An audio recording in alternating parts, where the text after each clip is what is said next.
Welcome, everyone.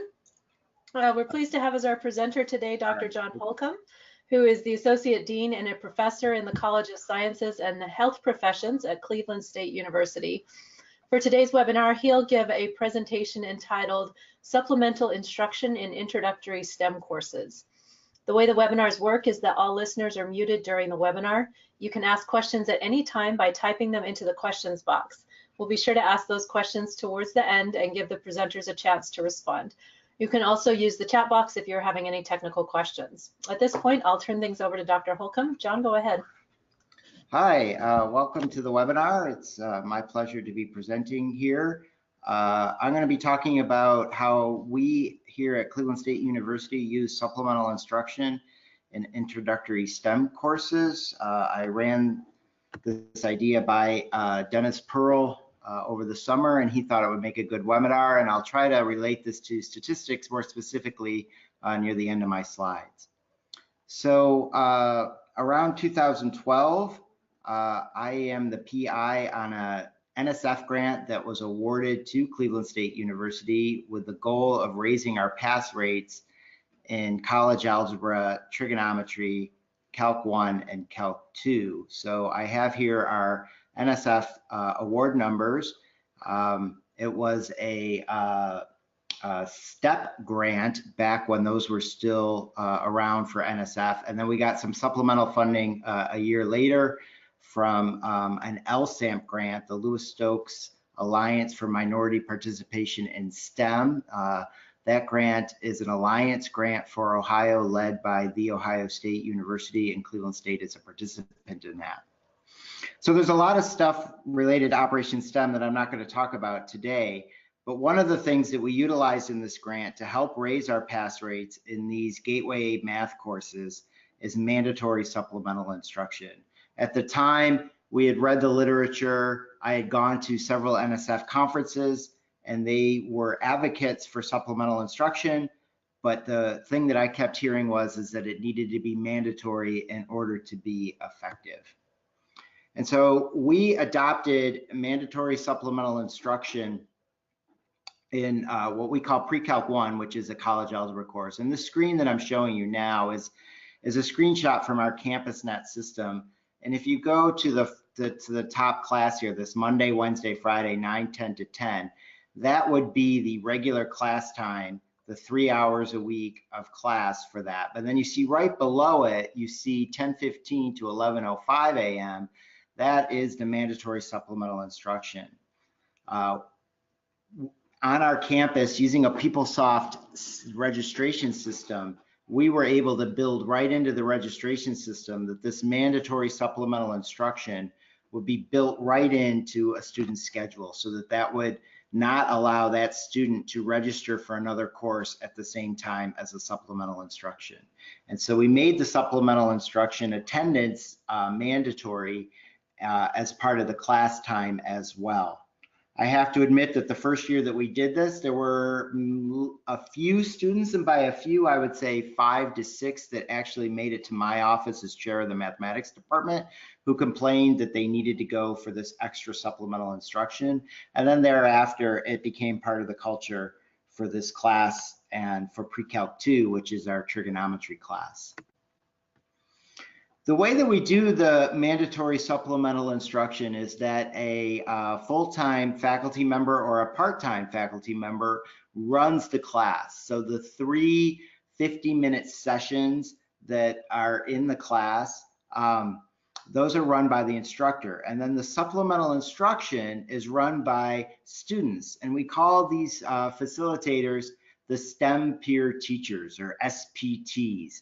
That's our lingo for identifying these student leaders. And we recruit students who have taken these courses successfully. These are sophomores, juniors, or seniors to act as these SPTs. And so I've explained some of the stuff on this slide already. We do it in Pre-Calc 1 and Pre-Calc 2. We do it for all sections of those classes. We have 2 or 3 SPTs in each section of the class. And then a couple years into the grant, we we brought this model into Calculus 1 and Calculus 2, but there we don't do it for all sections of Calc 1 and 2. We only do it for 2 or 3 sections of about 7 or 8 sections each term. So it's not that all sections of Calc 1 and Calc 2 use this mandatory supplemental instruction with the SPTs. So what are the SPT responsibilities? When they run these mandatory supplemental instruction sessions, they are using active learning with pairs of students or small groups of students. They are doing concept reviews. They are doing additional examples. They are doing exam preparation. It is not a homework review session, or it's not a session where students are simply working on assigned homework. So this is definitely geared towards supplemental instruction, peer-led instruction. So what do the SPTs do?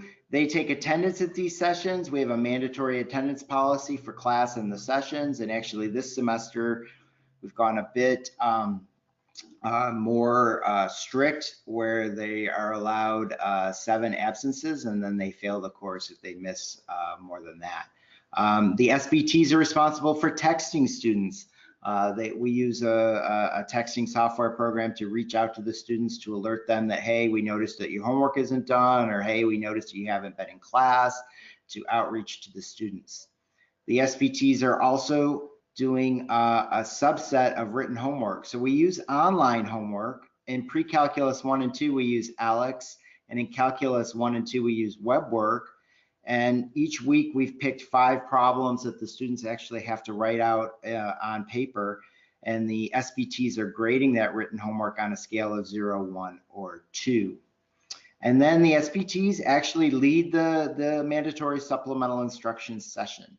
So they have to prep and they lead those sessions. So we provide training to these SPTs.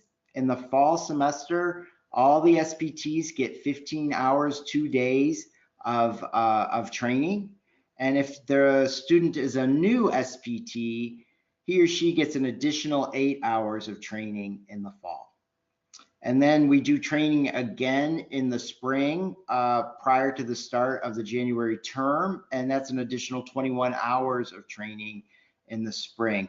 Because we have a little bit more time in the spring, and most of the SPTs are veteran SPTs, we might only have 1 or 2 new SPTs, we're able to cover topics that are a little bit adjacent to the academic core mission of mathematics. We cover things like the ALICE training, safe space training, and students in crisis training.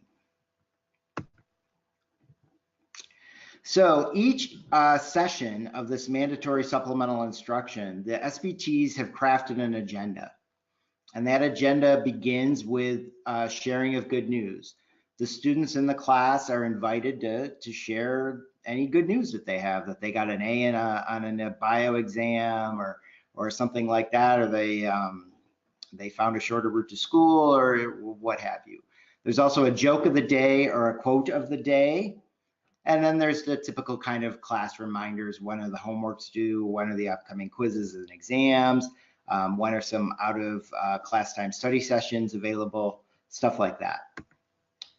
Then they engage in the meat of the supplemental instruction session, and they do some kind of activity. So I thought I would share with you a couple examples of sample activities. One of which is these ABCD cards.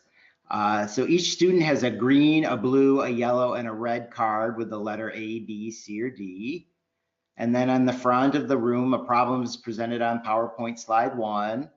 And 4 answers are given, A, B, C, or D, on the next slide. And the students then solve the problem. And they solve it by working on a very low-tech whiteboard, if you will. It's just a 8.5 by 11-inch piece of cardstock that's placed inside a clear plastic wrapper, the kind that you can put into a 3-ring binder. But that allows them to write on there with a dry erase marker and be wiped off very easily. So it's a low-tech workspace, and then the students hold up the card for which they think the right answer is, and the SPTs walk around the aisles to see that the students are actually working on the problem, and then on PowerPoint slide 3 they actually present the correct answer. So then the SPT in charge either moves on or goes over the problem if they feel that a lot of the students missed it. You may recognize this as a very low-tech, cheap way to do clickers. It's basically the same idea as clickers. Another example of an SPT activity is called road tripping. And so handouts are made for each state in the United States. And on these handouts are 2 problems on them. And the SPT at the front of the room, one of them holds these stack of handouts for each state, like Idaho, Montana, etc. And the teams come and pick up a worksheet, and they work in groups of 3 or 4 students. They write down the problems that are on the sheet into their notebook, and then they solve the problem in their notebook. And then they take their work up to the front of the room to get it checked. And if they got the 2 problems right for the state of Idaho, they get a passport stamp for that state. And so it sounds kind of corny, but it's amazing how active and fun this idea is working in our classes. It's kind of the example of here's a worksheet of problems, but instead of just a boring worksheet, it's fun. Their students are getting up, they're talking to each other, they're saying, oh, did you get Montana? Oh, I got stuck on Georgia, stuff like that. The latest one is called Mathsketball. It's a teams of 4 students, and in this activity, the students are given 90 seconds to solve a problem. So in the team of 4, 1 student is the writer, and here we actually have a real whiteboard. It's a small whiteboard, a portable whiteboard, but it's a real whiteboard, and there's this transcriber who can write their answer for the team on the whiteboard. And so if you write the solution to the problem and get it correct, then the transcriber gets to shoot for that team. What's nice about this is that every team who gets the right answer gets a chance to shoot for their team. And so they throw a paper ball into a recycle bin at different lengths. There's a 1-point shot, a 2-point shot, a 3-point, up to a 6-point shot. And if they make it, they get that many points. And so in the typical SPT session, they get through about 15 or 16 problems. So each student is getting to be the transcriber and the shooter for their team about twice in a session where we do that. At the end of an SPT sessions, we do a knowledge check. This usually involves 2 questions. It might be specific questions on a particular concept about the unit circle or some trig thing or some college algebra topic. It might be a question about the homework. It might be something about, did you feel the homework was too hard, too easy? How much time did you spend on it? Something along those lines. It might ask a question, what do you think you need practice on? And then something like, are you prepared for the next exam? So those are all possible knowledge check questions that we do. Some of you might recognize this as similar to Moss-Studler's minute papers that are a long and widely used form of assessment at the end of class to understand if students got what you were hoping for in a class. All right, you may be wondering, wow, this is really great. How do you fund this? So the grant, as I wrote it, was not designed to do as much as we have done. Originally, the grant was hoping to do 1 class of 30 students with this mandatory supplemental instruction, but we decided to make it for all the sections of precalculus 1 and 2. And so that's the way we were able to do that is to use a funding structure called lab fees. So Cleveland State University has a fee structure where a class can assign a fee to buy supplies for that class. And that money comes to an account that is controlled by the chair of the various departments. Luckily, at Cleveland State, this lab fee could be used to pay learning assistants. And so that's how we were able to use that money to pay for learning assistants, these SPTs, in the pre-calc and calc courses. We also use money from these courses to pay our learning assistants in our Mathematics Learning Center. That's a drop-in tutoring center for a wide range of 100 and 200 level math and stat courses. And we also have a math emporium for our developmental math, and we're able to use that money to pay for undergraduate learning assistants who help the students in the math emporium. Our SPTs typically work 10 to 15 hours a week. They have to clock into a monitoring system to get paid, and that's how that works. We do have an Operations STEM director, and we have an LSAMP coordinator. The Op STEM director was partially subsidized by the grant. The original grant has now run out, but we were able to convert that position into a hard money position within my college. And the LSAMP coordinator is still a soft money position, not from NSF, but from our provost as part of the letter of commitment to the LSAMP proposal. And those two full-time staff people hire the SPTs, fire the SPTs, monitor the SPTs, et cetera, et cetera. So you may be wondering what this has to do with statistics. Well, we're piloting the use of this sort of STEM peer model, STEM peer teacher model in statistics classes, but we're giving them a different name. We're calling them classroom learning assistants, CLTs. You like that? Like central limit theorem? So we've begun exploring their use in Stat 1 and Stat 2. In our Stat 1 classes, each section is guaranteed one lab class per week. We have a computer lab of 48 machines. So, and in our Stat 2 classes, we have another lab with 37 machines. In the Stat 2 classes right now, every class can meet in that lab. And so instructors have said that they would just love to have an extra set of hands especially in the lab sessions, to help with the students, especially in the beginning of the semester when they're orienting the students to Minitab. Having this one or two extra CLTs running around the lab, helping the students get set up in Minitab.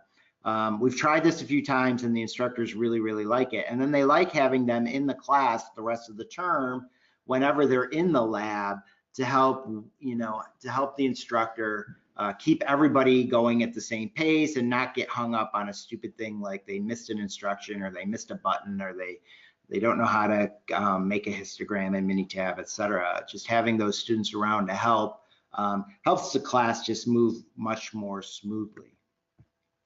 Another thing I thought I would talk about are co-requisite models. As many of you are, I'm sure, aware, the state of Ohio and a whole national movement is to take students out of remedial math classes and to put them in Co-Req models where you do sort of just-in-time remediation on algebra methods to help supplement the students in a quantitative reasoning course, a statistics course, a finite math course, some introductory college-level math course.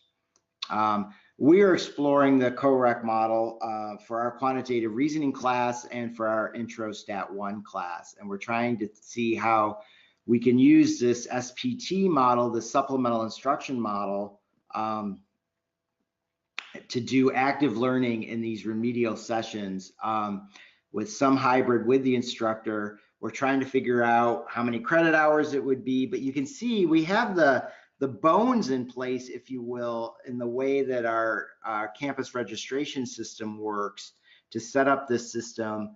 Maybe we'll have extra sessions with SPTs to help with just-in-time instruction for intro stats as well.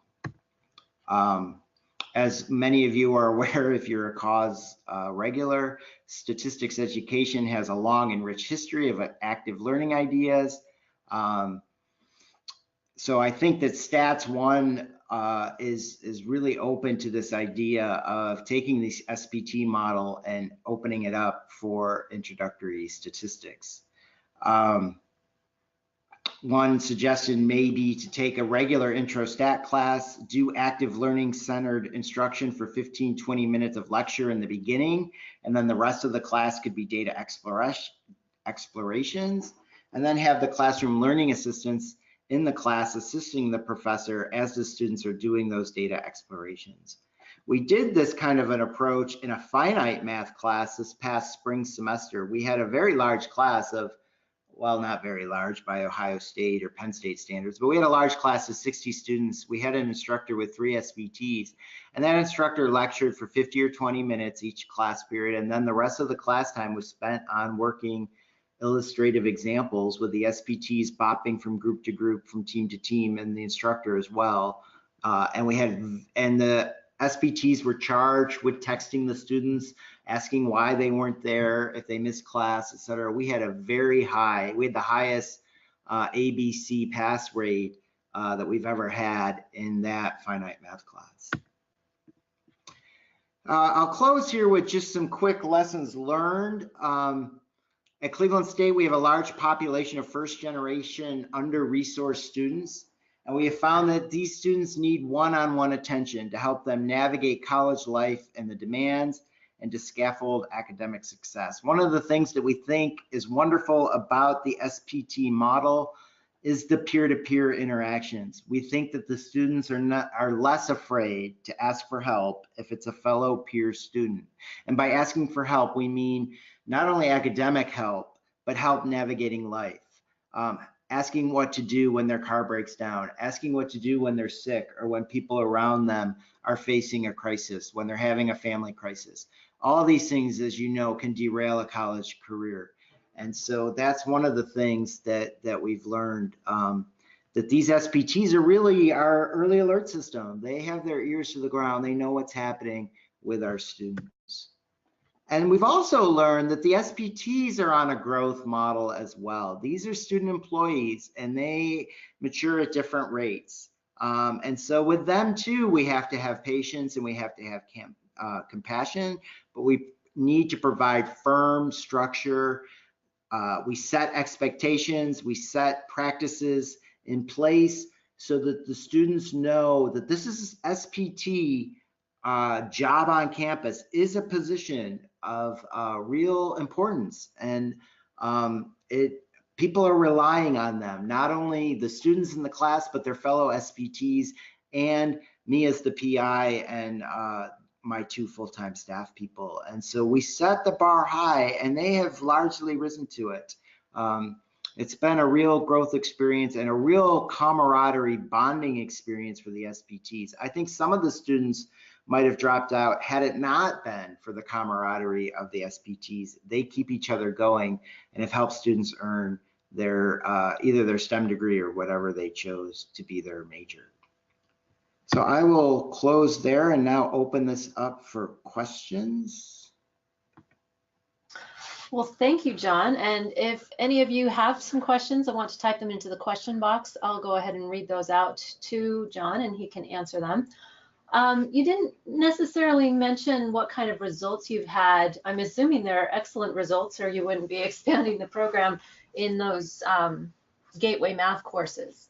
So yeah, I was going to look that up. So basically in Pre-Calc 1 in college algebra, prior to the grant, in the fall semester, our pass rate, the 4-year average pass rate, or I'm sorry, the overall pass rate for the 4 years prior to the grant was in the high 50s. I think it was around 57%. And now the pass rate is in the low 70s. So we've raised it about 10 to 15% in college algebra, and we've had similar results in the next course, which is Pre-Calc 2, which is trigonometry. We haven't moved the needle as much in Calc 1 and Calc 2, and we're trying to figure out why. But the SPT sessions have a pass rate of around 70% in Calc 1 and Calc 2, which is not too far from the national pass rates, and especially for a university like Cleveland State isn't bad at all. Now these results are confounded with a bunch of other things. if anybody's interested, I can send you a link to our paper in the Journal of STEM Education where we describe all the activities of Operation STEM and our results as well. Okay, we've got a couple questions from attendees. Monica wants to know, do you require the SPTs to have previous work experience as a one-to-one tutor or a group format tutor? No, we haven't done that. We have the current SPTs keep an eye out for bright students in the classes that they're teaching. And if they find students that they think would be, would make a good SPT, the current SPT will encourage the student to apply for the SPT. We also have this, as part of the grant, we have a summer Calc 1 program. So if you take Pre-Calc 1 and then Pre-Calc 2 and do well, you can take summer calculus for free. And those students in the summer calc program, there's a role for them there. They can almost be like a pre-SPT. So students can volunteer to help with homework sessions and stuff like that. So we kind of groom students in that way to be a future SPT as well. That's really cool. Carolyn wants to know if you could reiterate how you made the sessions mandatory. We just did it. Luckily we had a history here in our vice provost's office. We had an office called Task, tutoring and success coaching office, and they had brought the SI Supplemental Instruction SLA model to Cleveland State. SLA stood for Structured Learning Assistance. If you look at the literature on SI, I guess that's what they called it, and they had tried it out at Cleveland State prior to me getting the grant. So somehow somebody had been a pioneer and paved the way for us to get this built into our registration system. So when we got the grant, the math department had explored offering sections of this class with the mandatory supplemental instruction, but it never worked very well because it was voluntary whether you got that section. And the students always signed up for that section last because who wanted to sign up for 3 extra hours of math? And then those, you know, there's this association, certainly not causation, but association with students who register late for class. That would be the only class open. So those would be the students who might be the weaker students or might be the less conscientious students. And so then the sessions didn't show very good results. So we just decided rather than do one section with this, we just made them all that way. And we just did it by fiat. Like I said, there were some complaints in the beginning, but it was amazing how the culture shift changed. I hope that answered the question. I think so. Becky wants to know if you have any other means that you use to recruit SPTs besides just what you mentioned already. Well, the math department has become a jobs program. So there's about 35 SPTs between Pre-Calc 1, Pre-Calc 2, Calc 1, and Calc 2 every semester. Then there are tutors working in the Math Learning Center. So that's another 20, 25 students. And that's including the students who work in the Math Emporium. So we're out there looking for students who want to work in the math department with any kind of math or statistics talent. And so students float between the two. Some students have been an SPT and have felt that it's too much work. And then they go and tutor in the Math Learning Center because they feel that's a little bit easier. They can just sort of drop in. They don't have to prep. They don't have to be sort of mentally taxed with this idea of teaching. We've recruited the SPTs. Oh, this is a good point. We recruited our SPTs also from our College of Education. So the students who want to be teachers in the future, if they want to be science teachers or math teachers, particularly at the 9 through 12 level, we recruit them for Operation STEM. And that's actually been fantastic and kind of tricky because the way that we call it CSU teach, that way that model works is that the students observe a lot of teaching but don't actually get to do a lot of teaching in the College of Ed until their senior year. But if they're an SPT, they can be teaching in these SPT sessions their sophomore year. And so they tend to get bored in the College of Education sessions. They tend to cop an attitude, I'm told, because they feel like they know how to teach. And so we got to work on that. But 2 of our most recent SPT graduates got jobs as math teachers in the Cleveland area. And they both shared with us that they just felt the SPT experience made them just so much better prepared for their student teaching experience and for their first year on the job. In fact, their evaluations from their mentor teachers were just so strong. Like, I can't believe you're a first-year teacher. You're so poised. You seem like you've been doing this forever. So there's some really great benefits along those lines. That's great. Monica wants to know, calculus is challenging and time consuming. Is it possible that the lab, since the homework problems aren't done in there, is taking time away from the students that they might use studying or working one-to-one with the professor, TA, learning center tutor, that kind of thing? It's certainly possible. It's certainly possible. Yeah, that we're trying to unpack the challenges in calculus. Part of it is some of the just the variances in how students register for sections and what's available when students register for sections. We have a group of international students who come to the United States right before the semester starts, so they end up registering for whatever calculus sections have seats in them. If those are what we call OpSTEM sections with the supplemental instruction, then they take those. But they don't necessarily know what they're getting into when they sign up for it. So there's a lot of issues there to unpack. We do encourage students to still see their instructors and go to office hours. And we are monitoring their homework usage, and we're really encouraging them to try to get as much of that online homework completed as possible, because well, it used to be 20% of the final grade. I think it's down to about 16% of the final grade, but it's still important. It just breaks my heart how many students leave points on the table by not finishing online homework that they could just do over and over till they get it right and get the credit. All right, and then one more. Do your SPTs sign up for a training course that they take during the semester, or when does that training that you mentioned take place for them? So the training happens the Friday and Saturday before the start of the fall semester. And I guess if they're a new SPT, it'd be Thursday, Friday, and Saturday.